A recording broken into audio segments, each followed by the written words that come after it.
Hello दोस्तों, आपके अपने यूट्यूब चैनल यूपीएससी नेट में स्वागत है। मैं तरुण गुप्ता आज बात करने वाला हूं 25 मई। आज की जो हमारी 25 मई की करंट अफेयर्स होने वाली है द हिंदू एनालिसिस की, आज हम उसकी बात करने वाले हैं। और आज की जो करंट अफेयर्स है वेरी इंपोर्टेंट है। क्यों इंपोर्टेंट है?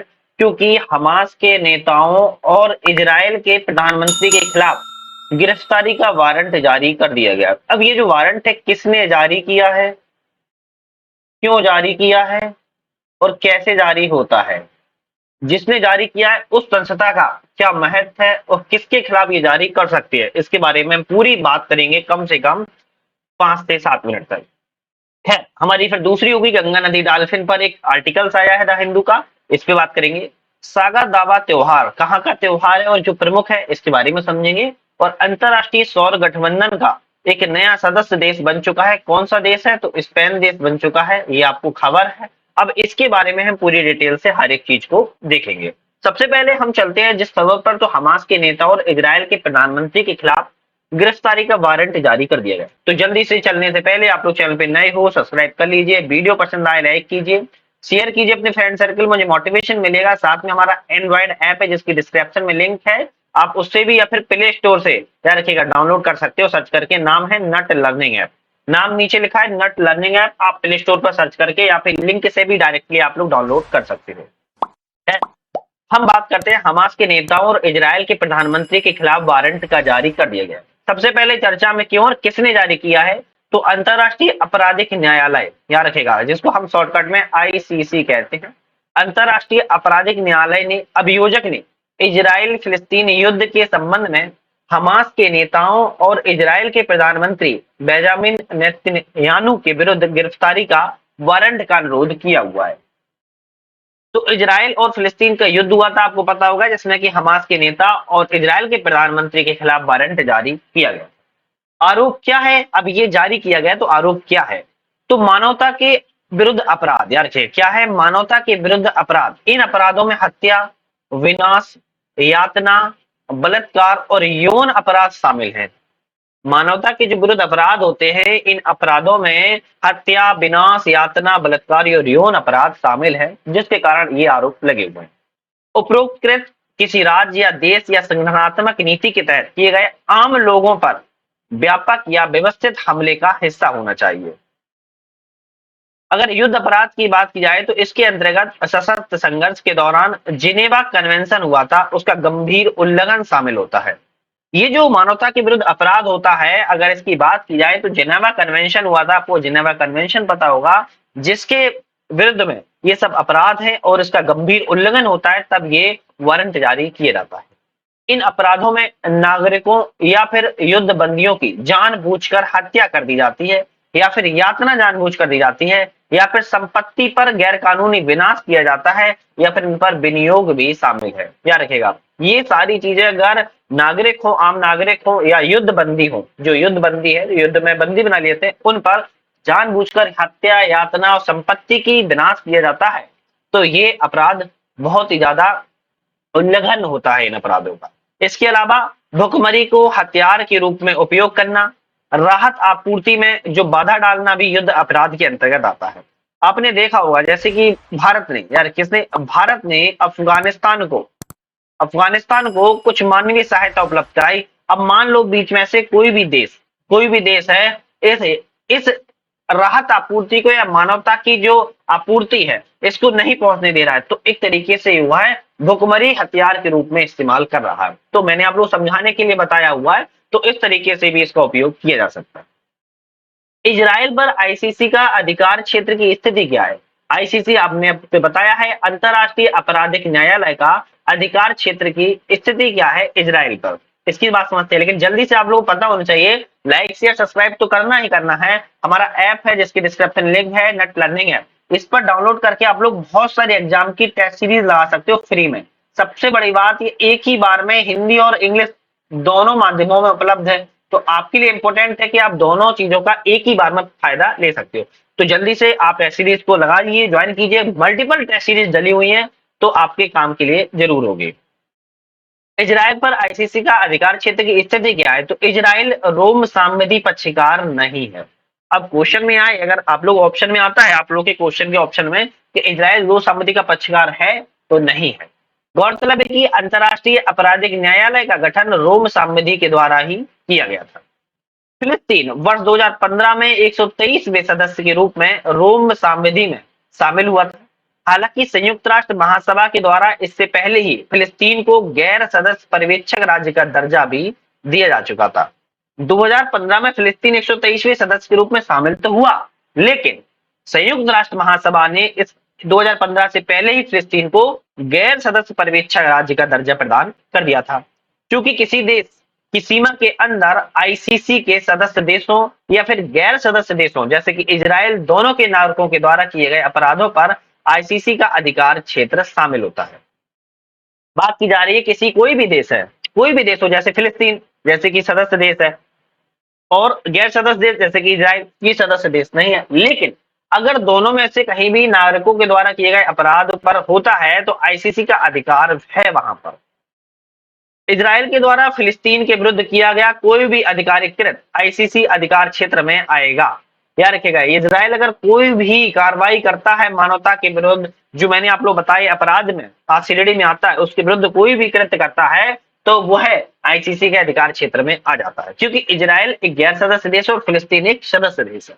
इसके अलावा वर्ष 2021 के एक फैसले के अनुसार आईसीसी अंतर्राष्ट्रीय आपराधिक न्यायालय का अधिकार क्षेत्र जून 1967 के अरब इजराइल युद्ध के बाद इजराइल पर कब्जा किए गए सभी फिलिस्तीन क्षेत्रों तक विस्तारित है। याद रखिएगा, 2021 में एक फैसला आया था आईसीसी का जिसमें कहा गया था कि अरब जो इजराइल का युद्ध हुआ था उसके बाद इजराइल में जितने भी कब्जा किए गए फिलिस्तीन के क्षेत्र हैं वहां पर भी अधिकार क्षेत्र विस्तारित है।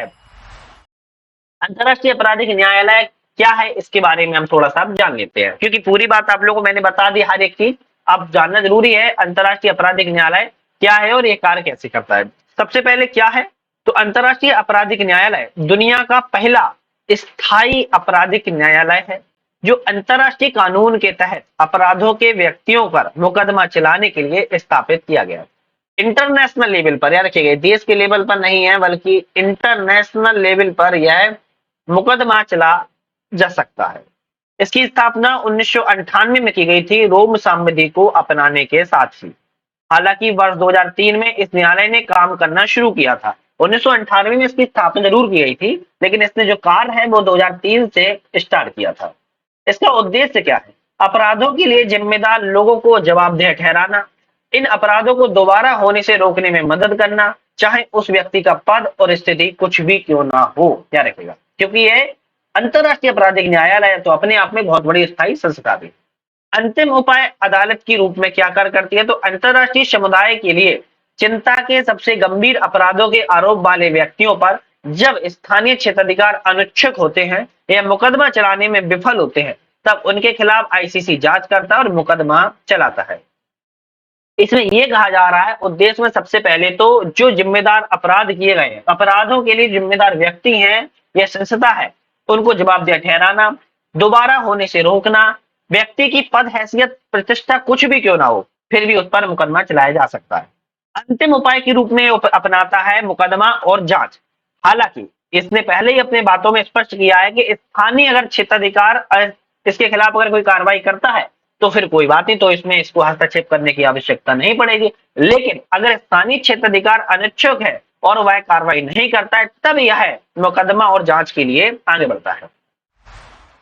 मुख्यालय की बात की जाए, हैग नीदरलैंड में इसका मुख्यालय है। यूरोप के कॉन्टिनेंट में। इसकी सदस्यता की बात करें, इसमें शामिल होने के लिए देशों को रोम संधि पर हस्ताक्षर करना होता है, अपनी विधायिकाओं की सहमति से इसका अनुमोदन करना होता है। वर्तमान में 124 देश आईसीसी के सदस्य हैं। अफ्रीकी देशों की सर्वाधिक संख्या यहां पर पाई जाती है।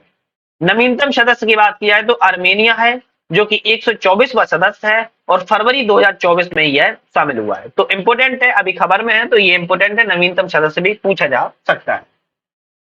अमेरिका, रूस, इजराइल और सीरिया आदि देशों रोम संधि पर हस्ताक्षर किए हैं लेकिन कभी भी पुष्टि नहीं की है। ध्यान रखिएगा, अमेरिका ने, रूस ने, इजराइल ने और सीरिया ने। इसके अलावा भारत ने, चीन ने, इराक ने, उत्तर कोरिया और तुर्की आदि ने रोम संधि पर हस्ताक्षर नहीं किए हैं।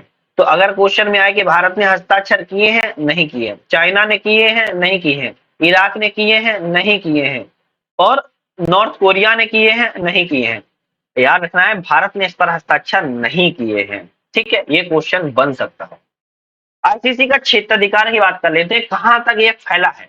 तो 1 जुलाई 2002 को या उसके बाद किए गए नरसंहार, मानवता के खिलाफ अपराध या युद्ध अपराध, और अपराध किसी सदस्य देश के नागरिकों के द्वारा हो या किसी देश सदस्य देश के क्षेत्र में हो या ऐसे राज्य क्षेत्र में किए गए हो जिसने न्यायालय के अधिकार को स्वीकार कर लिया हो, या फिर संयुक्त राष्ट्र सुरक्षा परिषद यूएनएससी के द्वारा अपराधों को आईसीसी अभियोजक के पास भेजा गया हो, इसके वहां सभी जगह क्षेत्र अधिकार है।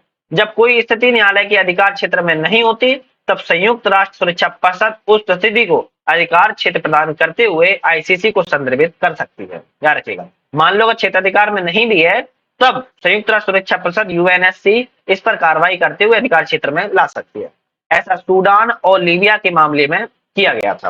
याद रखिएगा, सूडान और लीबिया के दोनों की बात किया है, अफ्रीकी कॉन्टिनेंट में है स्थित देश, ध्यान रखिए। हमने पूरी इस पर बात की है। हमास और इजराइल के एक वारंट जारी किया गया है, साथ में संयुक्त राष्ट्र महासभा की बात कर ली, अंतर्राष्ट्रीय आपराधिक न्यायालय की बात कर ली, क्षेत्राधिकार की बात कर ली, उसके बारे में जान लिया है। इजराइल पर आईसीसी का क्षेत्राधिकार क्या है इसकी बात कर ली है, आरोप क्या हुआ, पूरी डिटेल से बात कर ली है। उम्मीद है आप लोगों को ये सारी चीजें पसंद आई होंगी। लाइक शेयर सब्सक्राइब और ऐप को डाउनलोड आप लोगों ने जैसे ही कर लिया होगा। नेक्स्ट हम करंट अफेयर्स की बात करते हैं, गंगा नदी डॉल्फिन। ये खबर आप लोगों के बहुत पुरानी खबर लगाई होगी, लेकिन जब ये कहीं ना कहीं द हिंदू के न्यूज़पेपर में आती है तो इंपोर्टेंट बन जाती है। क्यों इंपोर्टेंट बनाती है इसको देखते हैं, चर्चा में क्यों है। भारतीय वन्यजीव संस्थान की एक रिपोर्ट के अनुसार गंगा और उसकी सहायक नदियों में लगभग 4000 गंगा नदी डॉल्फिन है। किसने रिपोर्ट जारी की है? भारतीय वन्यजीव संस्थान ने एक रिपोर्ट जारी की, गंगा नदी में और उसकी जो सहायक नदी है, गंगा की सबसे प्रमुख सहायक नदी यमुना है ना, इत्यादि नदियां हैं, यमुना और गंगा में या उसकी सहायक नदियों में 4000 गंगा नदी डॉल्फिन पाई जाती है, जिसमें से लगभग 2000 से अधिक डॉल्फिन सिर्फ उत्तर प्रदेश में है। कितनी? उत्तर प्रदेश में 2000 डॉल्फिन की स्थिति है। डॉल्फिन की बढ़ती आबादी को नदी को पर्यावरण के लिए एक अच्छा संकेत माना जाता है। क्या रखेगा? कहने का तात्पर्य, गंगा नदी के बारे में आप लोगों को पता होगा, सबसे प्रदूषित नदियों में जाना जाता था और सबसे बड़ा शहर इस पर कानपुर बसा हुआ है। कानपुर की स्थिति को आप लोग बखूबी जानते हैं। लेकिन आज के समय में इतनी टेक्नोलॉजी और इतनी साफ सफाई के बाद इस यहाँ पर डॉल्फिन की संख्या लगातार बढ़ रही है, तो कह सकते हो नदी के पर्यावरण में अच्छा संकेत मिल रहा है, क्योंकि लगातार संख्या बढ़ रही है। गंगा नदी डॉल्फिन के बारे में मोटी मोटी बात समझते हैं। इसका वैज्ञानिक नाम PYQ उठाकर देख लो, कई सारे पीसीएस पेपर में आ चुका है। प्लेटनिस्टा गैंगेटिका इसका वैज्ञानिक नाम है। भारत का राष्ट्रीय जलीय जीव है। यार रखिए, किसका? भारत का राष्ट्रीय जलीय जीव है। यह डॉल्फिन अंधी होती है। क्या होती है? अंधी होती है। यह सिर्फ मीठे पानी में ही रह सकती है, पानी में सांस नहीं ले सकती, इसलिए सांस लेने के लिए पानी से बाहर इसको आना पड़ता है। आपने देखा होगा कई बार ये पानी से उछलती है, तो ये सांस लेने के लिए ही बाहर आती है। सांस लेते समय निकलने वाली ध्वनि के कारण इसे सुसु भी कहा जाता है। याद रखिएगा, यह भारत, नेपाल और बांग्लादेश में पाई जाती है और भारत में इनकी संख्या 4000 है, जिसमें कि उत्तर प्रदेश में केवल 2000 है। भारत में यह गंगा नदी, उसकी सहायक नदी जैसे कि घाघरा, कोसी, गंडक, चंबल, यमुना इत्यादि नदियों में पाई जाती है। वन्यजीव संरक्षण अधिनियम 1972 की अनुसूची 1 में इसको सूचीबद्ध भी किया गया है, तो ये इंपोर्टेंट है, थोड़ा सा ध्यान रखिएगा। भारतीय वन्यजीव संस्थान के बारे में बात करते हैं। इसकी स्थापना 1982 में हुई थी। किसकी? भारतीय वन्यजीव संस्थान की। पर्यावरण वन जलवायु परिवर्तन मंत्रालय के अंतर्गत एक स्वतंत्र निकाय है। किसके अंतर्गत आता है? पर्यावरण वन जलवायु परिवर्तन मंत्रालय के अंतर्गत। यह संस्था वन्य जीव अनुसंधान और प्रबंधन में प्रशिक्षण कार्यक्रम, शैक्षणिक पाठ्यक्रम और सलाह प्रदान करती है। देहरादून में इसकी स्थिति है। याद रखिएगा, यह कहां पर है? देहरादून में स्थित है। खैर, सागा दावा त्योहार आज की हमारी तीसरी कंडक्टर। सागा दावा त्योहार, ये त्योहार से आप लोग अगर जिस क्षेत्र में होता है आप लोग परिचित हो गए। सिक्किम में, याद रखिएगा, सिक्किम राज्य में दागा सागा त्योहार को मनाया जाता है। कहां पर? सिक्किम राज्य में। जल्दी से कमेंट करके पॉलिटी का एक क्वेश्चन आपसे पूछते हैं, जल्दी से ये बताएगा, सिक्किम को भारत का सहयोगी राज्य का दर्जा किस वर्ष मिला था और इसको पूर्ण राज्य का दर्जा किस वर्ष मिल गया था? जल्दी से कमेंट करके आप लोग मुझे बताइए। सागा दावा त्योहार जो है सिक्किम में मनाया जाता है, और त्योहार की बात करें प्रतिवर्ष तिब्बती बुद्ध कैलेंडर के चौथे महीने 15वें दिन के रूप में इसको मनाया जाता है। तिब्बती भाषा में सागा का मतलब चौथा और दावा का मतलब महीना होता है, याद रखिएगा। सागा का मतलब क्या होता है? चौथा होता है, और दावा का मतलब क्या होता है? महीना होता है। तो चौथा महीना का यह त्योहार है तिब्बती बौद्ध कैलेंडर के अनुसार। तिब्बती कैलेंडर का चौथा महीना सिक्किम के बौद्धों के लिए एक शुभ महीना है। पूरे महीने विभिन्न मठों में प्रार्थनाएं यहाँ पर की जाती है। तिब्बती परंपरा में इसे पुण्य का महीना भी कहा जाता है। महीने की पूर्णिमा को सागा त्योहार के नाम से मनाया जाता है। ऐसे भारत के बाकी हिस्सों में बुद्ध पूर्णिमा के रूप में मनाया जाता है। केवल सिक्किम में बात की जाए तो सागा त्योहार के नाम से मनाया जाता है, लेकिन इसी दिन पूरे भारत में बाकी भारत के जो हिस्से हैं वहां पर बुद्ध पूर्णिमा के रूप में मनाया जाता है। तो ये थोड़ा सा इंपॉर्टेंट है, क्योंकि सिक्किम राज्य में मनाया जाता है, तो कहीं ना कहीं ये थोड़ा सा पूछा जा सकता है। सिक्किम के सबसे प्रसिद्ध और सबसे बड़े त्योहारों में से सागा दावा त्योहार है। ऐसा माना जाता है कि इसी दिन बुद्ध का जन्म, ज्ञान प्राप्ति और उनको निर्माण की प्राप्ति हुई थी। इसे ट्रिपल ब्लेस्ड फेस्टिवल के नाम से भी जाना जाता है। ट्रिपल ब्लेस्ड क्यों? क्योंकि ज्ञान प्राप्ति और जन्म हुआ और निर्माण हुआ, तो इसको ट्रिपल फेस्टिवल के नाम से भी जाना जाता है। लोसर, दसई, लोसुंग आदि सिक्किम के अन्य प्रमुख त्योहार भी हैं। तो सिक्किम के ये त्योहार हैं, थोड़ा सा इनको भी ध्यान रखिएगा। नेक्स्ट बात करते हैं अंतरराष्ट्रीय सौर गठबंधन का नया सदस्य। सदस्य तो आप लोगों ने समझ ही लिया होगा, स्पेन बना हुआ है। कौन बना है? स्पेन सदस्य बना हुआ है अंतरराष्ट्रीय सौर गठबंधन का सदस्य। स्पेन का एक चित्र मैंने लिया हुआ है, घूमने जा सकते हो, घूमने जाना है तो ठीक है। अगर स्पेन की बात की जाए, स्पेन के उत्तर में अटलांटिक ओशियन है, याद रखिएगा। उत्तर में क्या है? अटलांटिक ओशियन है, वहीं पर बिस्के की खाड़ी भी है। यहाँ पे देखोगे तो बाल्टिक सी भी है। कौन सा है? बाल्टिक सी भी है। और यहाँ पर इसके पास देखोगे भूमध्य सागर भी है ना। गल्फ ऑफ कौन सी है? कैडिज है। यहाँ पर इसके अगर देखोगे वेस्ट में, सिक्किम के वेस्ट में देखोगे मैप में, तो पुर्तगाल की स्थिति, कहा की? पुर्तगाल की है। और इसके अगर नॉर्थ ईस्ट में देखोगे तो ये जो स्थान देख रहे हो ना, ये फ्रांस का है। कौन से देश का है? फ्रांस का है। तो याद रखिएगा, तो ये दो देशों से सीमा साझा करता है, फ्रांस से और पुर्तगाल से। अगर हम देखा जाए कि भूमध्य सागर के यहाँ पर जो जिब्राल्टर संधि है, इस जिब्राल्टर संधि के नीचे अफ्रीका महाद्वीप है, और यहाँ पर पड़ता है मोरक्को। यहाँ पर पड़ता है मोरक्को।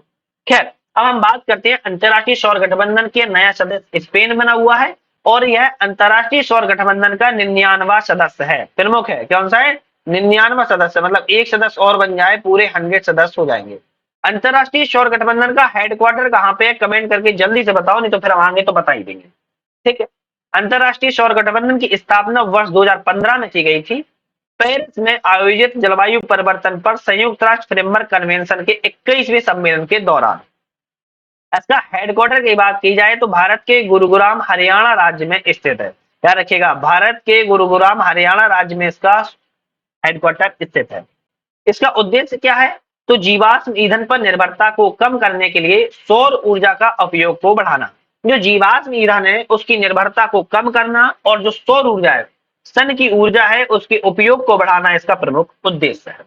अपने सदस्य देशों में ऊर्जा सुरक्षा सुनिश्चित करने और ऊर्जा परिवर्तन को बढ़ावा देने के लिए एक साधन के रूप में सौर ऊर्जा प्रौद्योगिकी को यह बढ़ावा देता है। अगर हम छोटी सी स्पेन की बात करें, तो स्पेन यूरोप के दक्षिण पश्चिम में आइबेरियन प्रायद्वीप पर स्थित एक देश है, याद रखिएगा। इसके दक्षिण और पूरब में भूमध्य सागर है, उत्तर में फ्रांस है और बिस्के की खाड़ी है, पश्चिम में अटलांटिक महासागर है, और पुर्तगाल देश की स्थिति है। पेरेनीज पर्वत स्पेन को फ्रांस से अलग करता है। जो पेरेनीज पर्वत है वो फ्रांस एवं स्पेन को अलग करता है, याद रखिएगा।